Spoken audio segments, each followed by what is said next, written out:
The first time I sort of found football or started football was I was very little. My brother was going down to football training and I didn't want to be left at home, so I sort of kicked up a big stink and said, nah, I'm coming. That was sort of my first take of football, went down with my brother. My dad was the coach of the team, so I was fortunate enough to be the mascot when I was about 3 or 4. And then it just sort of all started from there really. When I realised that I wanted to do football probably wasn't until I was a little bit older, maybe 15 to 18, I thought it was probably a possibility. Being from Queensland, it was very difficult to get drafted, certainly back 10, 15 years ago. So it was a dream, but it wasn't really reality, and I didn't know the pathway or what exactly the best way to go about it was. It wasn't until 17, 18 when I decided that Surfers Paradise actually didn't have a senior competition that was the best in Queensland, so I knew I had to move to a club, whether that was Broadbeach or Southport. I wasn't too sure, but I decided to go with Broadbeach because I had a lot of friends there that were playing there, and it was just an easy, laid-back sort of place, and I really enjoyed my time there. And fortunately enough, I was able to win 4 best and fairest down there in a row, which was an amazing achievement, but I still really wanted to make the AFL. And the disappointment of not getting picked up as an 18-year-old, I had the option of either just stopping playing football because I sort of thought my dream was over, or to keep working hard. And it wasn't until 2011 where I thought, well, this is it, this is my last chance, I've only got one more chance at it, let's really give it a go.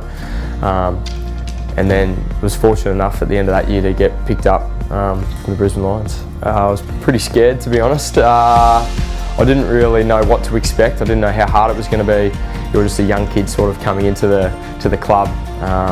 You don't really want to talk up too much, you just want to come in, do your work, get it done. And, so that was sort of the memories as like the first few days anyway. But then once you're training and you're out there and you're in a routine, it certainly became a lot easier. I think first of all you just want to play. Obviously, want to play one game of senior football, and I worked really hard at that up until Christmas in my first pre-season. Then unfortunately I got injured, so I had a few setbacks in my first year, and it wasn't until round 7 against Collingwood out at the Gabba that I got my opportunity.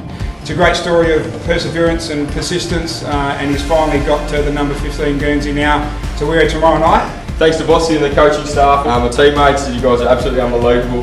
Love coming to training every day with you guys and putting smiles on your faces. You put smiles on my face. It's absolutely amazing, guys. So thanks a lot, and I can't wait to get out of my So that was a little bit of a tick, a little bit of a milestone there when I was able to play my first game. But as you notice, as you walk into locker rooms, everyone has their names on their lockers if you play 100 games. And today, my biggest goal is I still want to get to the top of that list and play. I think the record at the moment is 149 games held by Eddie Goodger. So I've still got a goal that I'm still trying to reach for, but I think in the early days it was, put your best foot forward, keep working hard. I had the likes of Jonathan Brown and Simon Black that could certainly help me in those areas, and just was sort of a sponge around them, just absorbing everything they do, listen to everything they have to say, and just constantly try and learn off the coaches, which I felt like I did, especially in my first 2 years. It might not be a draw. Zorko! Went a few of his probably ex-squad members down at the Gold Coast Suns. No, could have been a Gold Coast Sun, but you didn't want me. Now I'm kicking goals against you. But Zorko, he's been a revelation for the Brisbane Lions this year. Just recruited out of the local comp. Just seems to be going perfectly each week. Zorko. He contented the footy. How can you be 23 and not get your chance if you can play like this? People say when certain people get on the field, you walk taller, and I certainly felt that with both of them. It was just a sense of, oh, it's all right, we've got Blackie and Brownie out here, they can do it. You just feel stronger. Right, boys, let's make it a memorable one, eh? Let's rip into it, come on.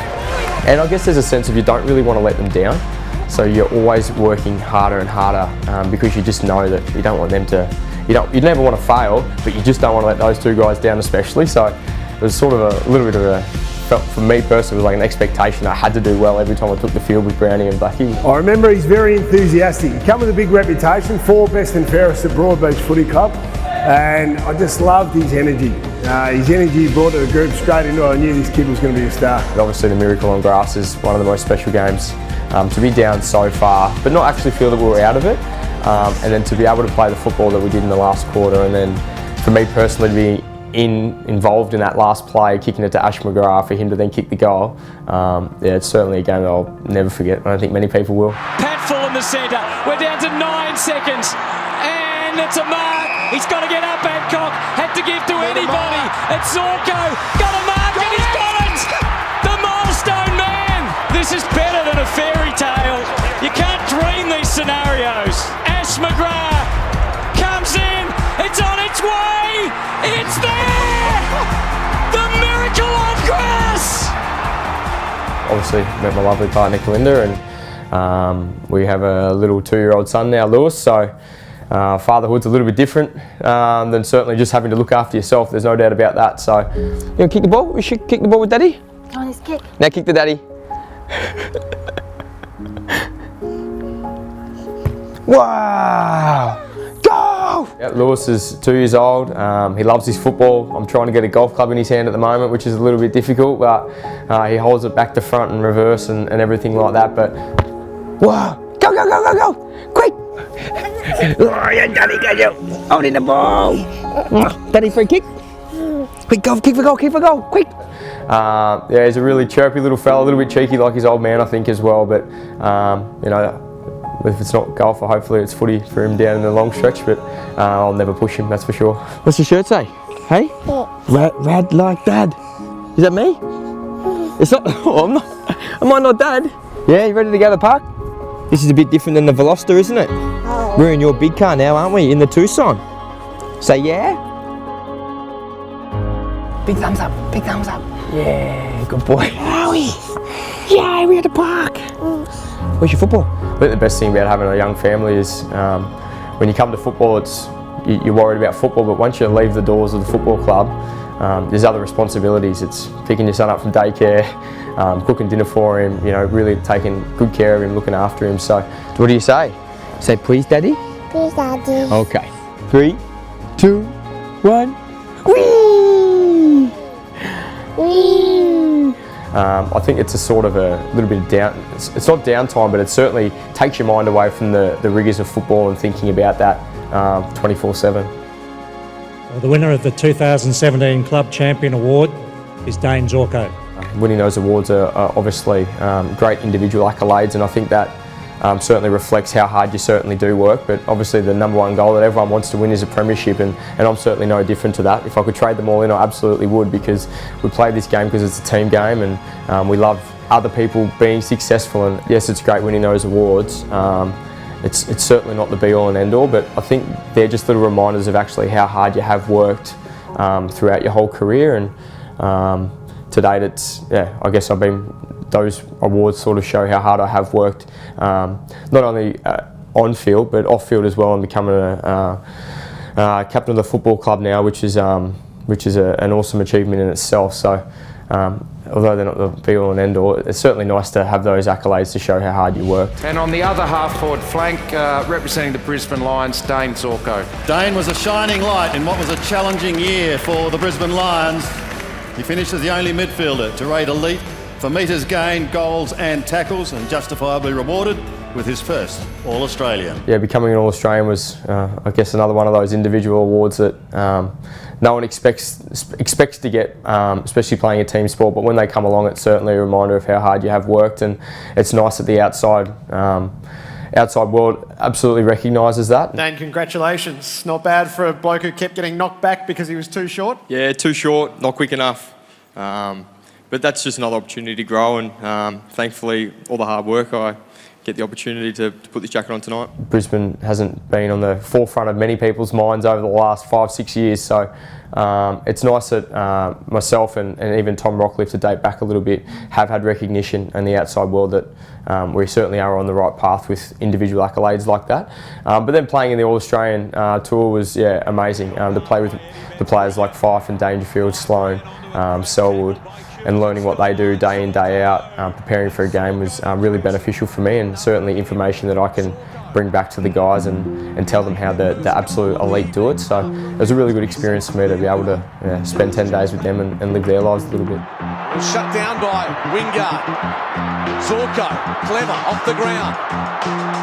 Taps it back to himself, off the left, and perhaps it is over and out for the Irish. Yeah, taking over the captaincy from Beamsy was obviously a great honour.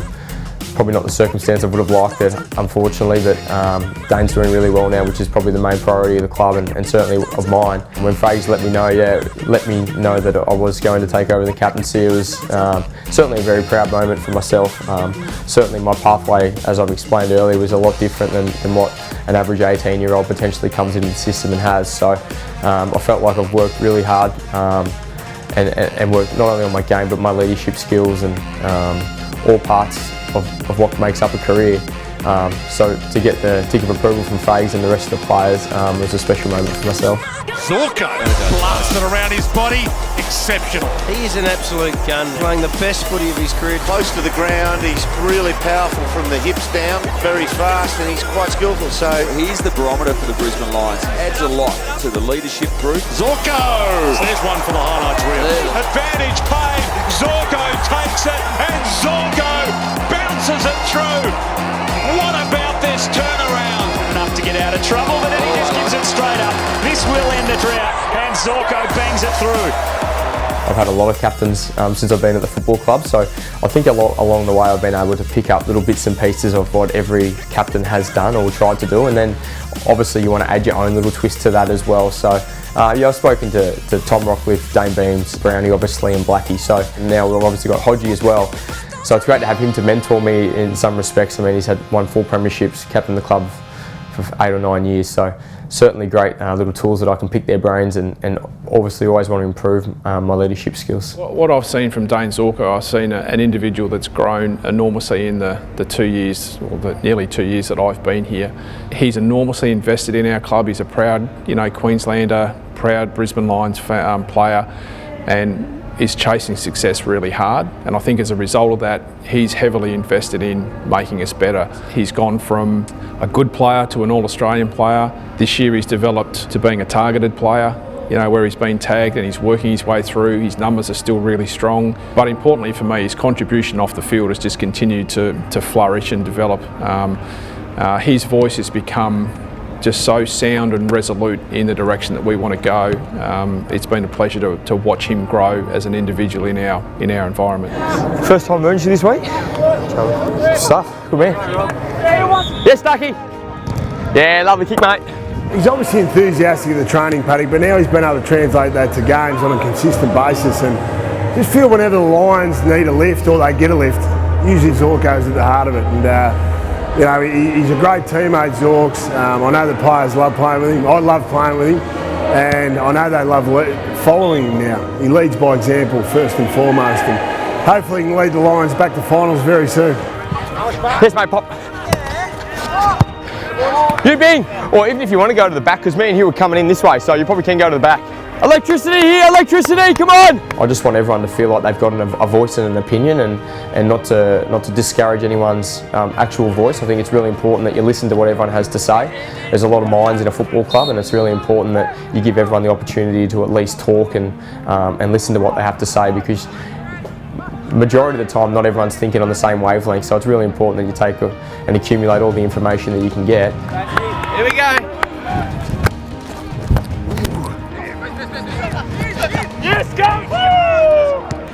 And follow me! I think my style will just be to listen a little bit, obviously to be really strong and direct with them as well, and not be fluffy with anything, and that's sort of the twist that I really want to put on it. Good session after a slow start, well done. Okay. I think the club's certainly on the rise. I think we've got really good processes in place. We've got a really strong trademarking culture. The club's certainly on the right way and the right path, which is really pleasing for a player. And I think it's just a really great environment that every staff member really wants to come in and do their best for the club. My best piece of advice would be to never give up, never stop trying, always look to seek improvement. And I think that's something that Faze and David Noble have really driven not only myself but the whole team. Is you always want to improve in everything. You're never going to reach the pinnacle. You always want to constantly improve and progress, and and that's something that I've certainly sort of held a really strong motto with, and it's something that I'll always look to do, is always look to get better, always look to improve and hopefully become a better person as well.